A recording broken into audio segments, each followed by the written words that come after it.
Masuk rangkuman bagian yang kelima. Setelah tahu kalau bosnya adalah zombie, Sojin langsung kabur. Sampai rumahnya dia terus mikirin apa yang udah dia lihat tadi. Dan pas pagi hari, dia ngecek video yang merekam zombie pas terkena lemparan helm. Dan tiba-tiba kakak iparnya yang merupakan penulis film zombie masuk. Karena dia ngira Sojin sedang nonton film zombie terbaru.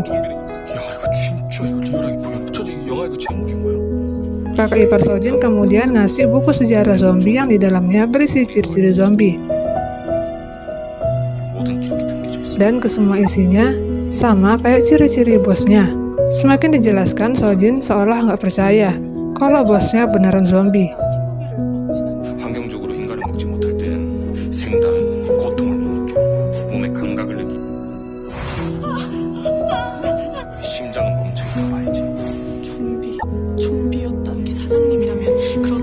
Dia pun mencoba menjelaskan kepada kakaknya mengenai zombie yang udah dia lihat.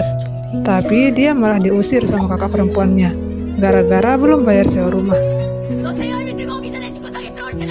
Dan karena dia terdesak, akhirnya Sojin beraniin diri nemuin si zombie. Zombie yang awalnya mau pergi, akhirnya membatalkan keberangkatannya karena ada Sojin.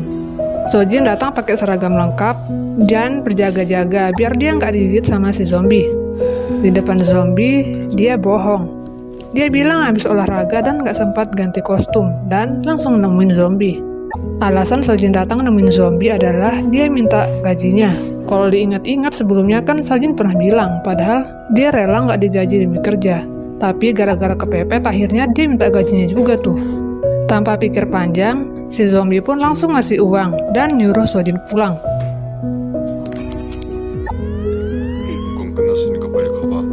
Dan pas mau keluar, tiba-tiba si Sojin jatuh gara-gara usus buntunya kambuh. Zombie yang mendekat bikin Sojin makin panik. Dia ngira dia bakal dimangsa sama si zombie. Padahal niat si zombie kan baik, mau bukain kostum tebalnya yang bikin sesak. Sojin sampai diketawain tuh sama si zombie gara-gara ngelihat tutup panci ada di perut Sojin yang digunain jadi tamengnya. Sojin pun akhirnya pingsan dan dia dilarikan ke rumah sakit sama si zombie. Pas sudah sadar, si Sojinnya panik lagi. Dia ngira dirinya udah berubah jadi zombie. Gak lama dokter datang dan ngasih tahu kalau usus buntunya si Sojin udah dibuang. Dokter juga ngasih tahu kalau dia semalam dibawa sama cowok dan dibayarin rumah sakitnya sama si dia, dan dia nggak lain adalah zombie itu.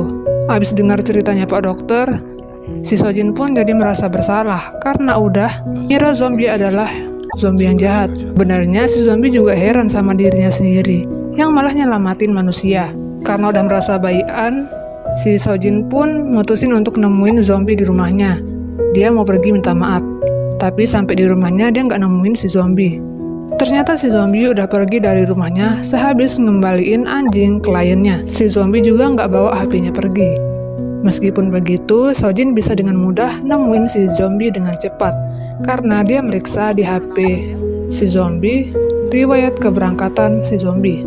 Karena udah ketemu si zombie, mereka berdua pun jadinya ngobrol.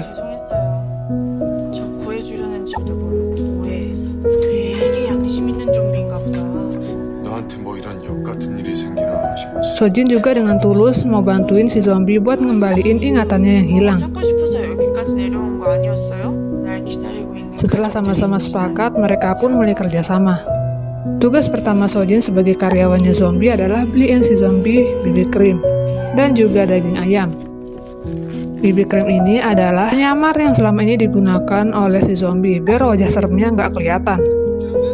Sementara di kantor polisi, pengikut Pastor Kalsu masih terus meyakinkan anggota detektif Cha jika detektif Mo adalah zombie, namun tetap tak ada yang percaya.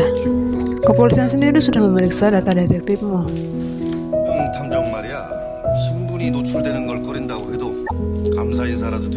Tak lama, si zombie yang baru pulang dikejutkan dengan kedatangan detektif Cha yang sudah menunggunya di dalam rumah. Detektif tersebut mencurigai penyamaran si zombie.